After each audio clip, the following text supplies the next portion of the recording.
What are the benefits of raising your child in America? Or maybe the question is, what are the risks of raising your child in America instead of in Africa? I mean, as parents, right? One of the biggest fears that we have is giving your kids everything, right? And at the end of the day, they become nothing, right? Or they lose their potential, or they lose their identity. It's almost like the curse of wealth, right?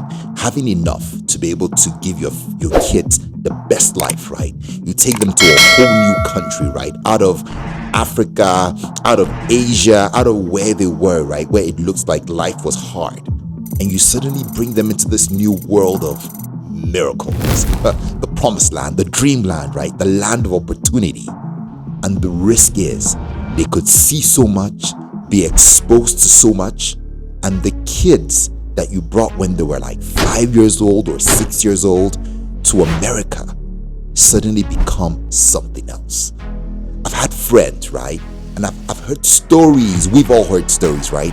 About kids that went to the US and 5 years later, you couldn't recognize who they were, the way they spoke, the things they talked about, their values, everything was totally different.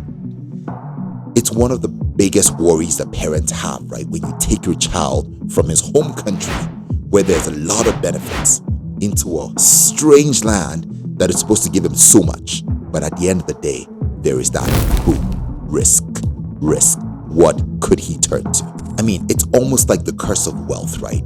It's almost that thing about taking your child into a private school and he suddenly gets into that school and you wonder, is he losing some of the great values and things he could have learned from a space of public schools or struggle, and suddenly he has everything? What is the implication of that on his life? When you're done watching this video, you're going to have a clear understanding of the benefits of your child being raised in Africa. What are some of the benefits of raising your child in Africa versus raising your child in America or in the West?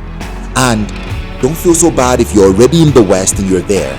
But this video is going to help you pinpoint some of those areas that you need to consistently watch out for so that your child remains with the benefits of those things in Africa, right, that you were worried about, So let's get into it. I mean, I have seen parents, right, take their kids abroad, and many years later, they turn into a shadow or total turnaround of what path they were headed on in life, right? So this video is gonna shed some light on some of the benefits of raising your kids in Africa, right? And I think I'm gonna bundle these under 6 big points, right? Culture and identity, family and community, growth via hardships, nurturing via nature, social empathy, body language and career advantage, economic abundance, awareness of globalization. And at the end of the day, you are gonna be so clear on the benefits of raising your kids in Africa. Now, the first thing I'm going to talk about is culture and identity. The African child, when he is born in Africa, right, he is very close to his culture and who he is, right? He's speaking his language, Yoruba, Igbo, Swahili, whether it's Zulu, Xhosa. You get those local dialects, right? He has a clear understanding of where he is from, who he is. Even if he's not speaking the language or he's living around the people that speak it, he knows, I am Yoruba, I am from Oyo State, I am Zulu, I am from South Africa. There is that rich heritage that he grows up with. That gives him a pride. It gives him an identity. Now, in the West, it's very easy for kids to get lost in all of the identity. In the US, you're one culture. It's English, you're American, it's in God we trust, but you forget everything else about your true roots. If you look at Black Americans, right? Black Americans in America, or even Asian Americans, they know that they're accepted in America, but it's only until sometime they become wealthy, right, that they trace their roots. Recently, Serena Williams, you see people like Puff Daddy. Okay, maybe I should have said Puff Daddy, right, because of what he's going through, right? But people trace their roots, right, back into where they come from, because all of their lives they keep earning, who am I? When you take your kids away from Africa, there is that longing, right, for the loss of identity, right? That they no longer realize who they are. And there is nothing as important in a man's life as knowing where you are, because that a lot of time tells you where you are going. It gives you the momentum, the motivation to keep on driving. Even if you look at kids eventually that are raised in Africa, and maybe by the time they're 21 or 18 and they go to the US, they already have a strong sense of identity. So even when they're there, you can't take it away from them. They might speak phonetics, speak like an American, but when they want to change it to Yoruba or change it to Hausa, they will change it, right? Because they never forget where they're from. When you take your kids too early to the US and you lose that in Africa, you lose that warrior of identity. It's one of those big risks that we must be careful of, right? Now I'm going to talk about family, right? Family and communal structures, right? Now, one of the greatest things you have in Africa is the spirit of Ubuntu, right? We all take care of each other. We look after each other. Everybody's child is everybody's child. You're not just raised by your parents, you're raised by the community. And that's a true African story. And even in modern times, right, somebody might say, you know what, that was back in the days. Even right now, you know, people still look after other people's kids. Maybe not as much, but in the West, it is very isolated, right? It is the single mother or the mother and the father looking after the kid in his very nuclear family. In Africa, beyond just the community, your neighbors, and all of that sense that you feel, you also have the power of your extended family, your uncles, your aunties. Whether you don't see them all the way till Christmas or through the year, your cousins, you bond together. On Sundays, you spend time together. In South Africa, a lot of Indian Africans, right, are taken care of by their grandmothers. I have friends in South Africa. Their grandmothers pick them up from school. Their uncles pick them up from school. You don't see that in the US. In the US, the bus drops you at the bus stop, you walk home. Your parents might drop you off. It's very, very being brought up by that single mind. And there's a big risk about you being very growing up in isolation, in loneliness. We're not lonely in Africa. You don't hear about things like I was so lonely I committed suicide. There's community. There's the spirit of that.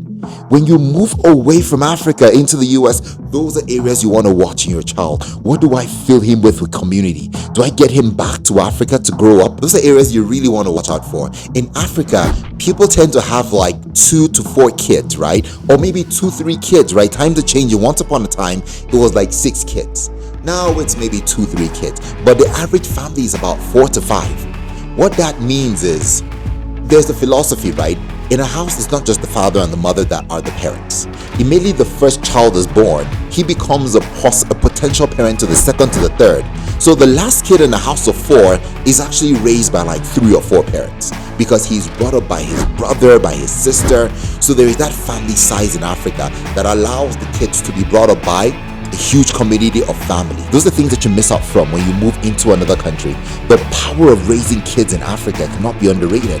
There is so much that you let go of and you give away when you move away to another country. When I was growing up, right, I grew up in the US, right? There were some things that I just never knew until I got back to Africa, right? I was like a chicken that was raised in a soft cage. There was an exposure I didn't know. I knew the former stuff. I knew what was good. I knew what was wrong. But there was some things like taking care of the house, farming, street credibility, how to be wise on the streets, how to tell good from evil, right? Evil from wrong. Who can you trust, right? I learned all of that when I moved back to Africa, right? You know, so there's an independence that Africa gives to the kids that you can never get in the West.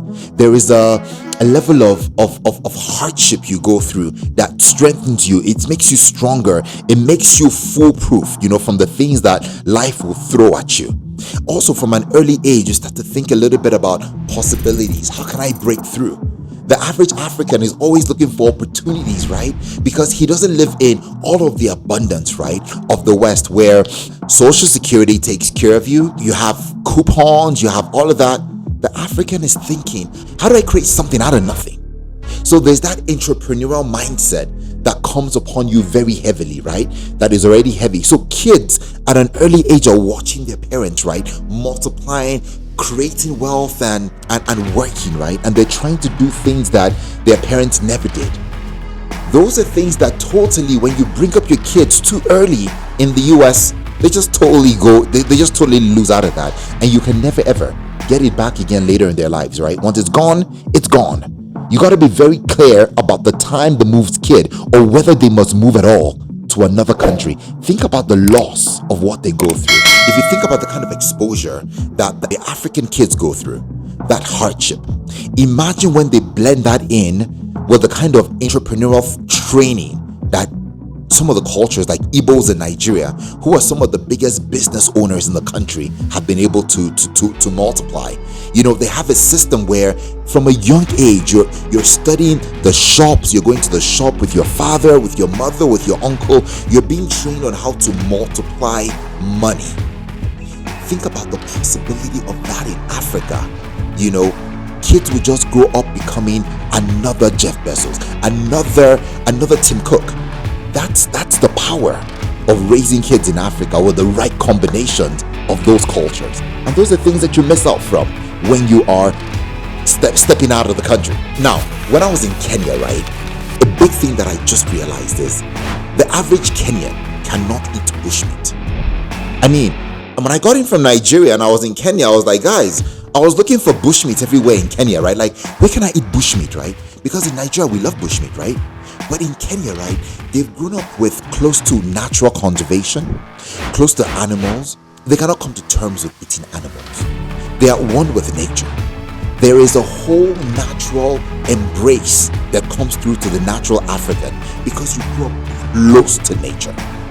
That is something that is far away from you in the West. I mean, there's a huge level of development. Houses and things have been built. Industrialization has taken over. We're in a place right now, as a matter of fact, with climate change and everything that is happening, the West is in trouble. And I know that sometimes we say that us in Africa, we're taking Panadol or taking medicine for another person's headache, right? Maybe our climate is still fine, nature is still okay, and we're trying to prevent it for tomorrow. But in Africa, there's so much nature.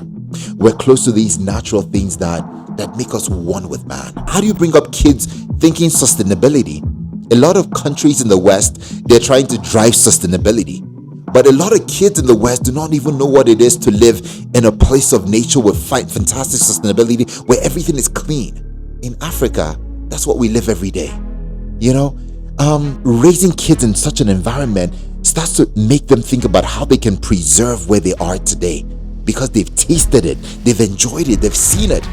You know, so we got to really think about ourselves when we're taking our kids away from Africa into another. There are pros and there are cons. I know we might think about it. They're going to live and have a really good life. Industrialization is going to be, they're going to be able to, but the sacrifice of what we take away from them. And you think about it as parents as well. Those are things that made you who you are. If you hadn't gone through all of these things, right, you would never be where you are. You would never be able to give your kids what you're giving them today. Now you're not allowing your kids to have that same power. You're robbing them. You just don't know it. You're robbing them big time. Okay, now, social empathy. Social empathy is so important. The average Nigerian or Kenyan or South African kid, he's empathetic towards another kid that is in pain, right? He has this ability to be socially aware. He wants to care for his neighbor. He's on a bus, something drops on the floor, he picks it up for the elder. Please take it, it fell on the floor. Something falls, he helps. I've been in the US several times, right? I've been in the trains and the subway. Where I'm struggling with like 5 bags and nobody's helping me. I'm holding like 3 bags in a bus. I'm holding one with my leg, I'm holding one with my hand. And there are kids in that bus, there are people in that bus, and they're just looking at me. In Africa, when you're in that kind of situation, people help you. Can I help you out? There is social empathy. There is the opportunity to help each other. As a matter of fact, even if you look at offerings in churches, right, we train kids to give. So if you go to offerings, kids are taught to give. Help your neighbor. Give to the church. Give to your community. How many times are kids taught to give that way? You know, there's a lot of self-orientation or the energy is towards self versus others. And those are areas and things you miss out. When you bring up kids with an area where they're just thinking about self and not community, you're bringing up a country, a race of people that can take the world into a very narrow place, right? Where it's about self. Even if you look at competitive laws right now that is happening in the US, companies like Google, Facebook, we're saying that it's becoming too monopolistic, right? We need to be able to make it a level playing field. When you think about what you lose with taking away that social empathy with kids, there's also the emotional quotient, right? The average African kid has such a high emotional quotient. He's able to read body language. When we were young, my mother just had to give me one eye. You know, when I was with my neighbors and my neighbor is asking, do you want to eat in my house? You know? And I look at my mom, she just gives me a look. I just know I have to say no. If I say yes, I'm in trouble. I learned that, right, just from, so there's something you learn in America, right? Before I moved to Africa, right, I could be in public and I would eat that food and my mother is so upset when I get home. But I've learned, right, I just cannot do that. I look at my dad, he gives me a look and I just know there is emotional intelligence, there is body language. You know, these are things that African kids learn very fast from growing up, right, in Africa, and you can't take it away from them. Later on in life, in the corporate environment, those are the things that corporate environments are looking for right now. High EQs, opportunity to read body language. It's not about what you say, it's about how you act. It's body language. Communication is 70% body language and 30% what you say. So when you take your kids away, you're robbing them about what brought you to be the powerful person that you became today. And you think you're helping them, right? Because it all feels like, why should my kids go through all of this suffering? But believe me, you're taking away a lot from them. You might say, I want my kids to be bold. I love the way kids in the West are bold and just confident. They can talk to people as they wanna. The kids in Africa have a lot of power distance. They're afraid to speak up. But would you rather have a kid that is confident, bold, and has a lot of lost values and lost identities, lonely, wondering who he is, you know, and these things have later repercussions in life? Or a kid that is respectful, a little bit quiet, not as confident, but he has the values, and later on in life, he picks it up and he runs? We're in a world right now where we are trying to deny ourselves the rich foundations. We want kids that are confident, that can speak up when they're 5 and 6. And those are the same kids that later on in life, you know, they treat their parents with no respect. They take a lot away from their parents, you know. So there's a balance, right? You must always remember these are the things you're losing out when you take your kid away from Africa and think, yeah, I'm making a better life for him. A better life today might not be a brighter life tomorrow. Economic abundance.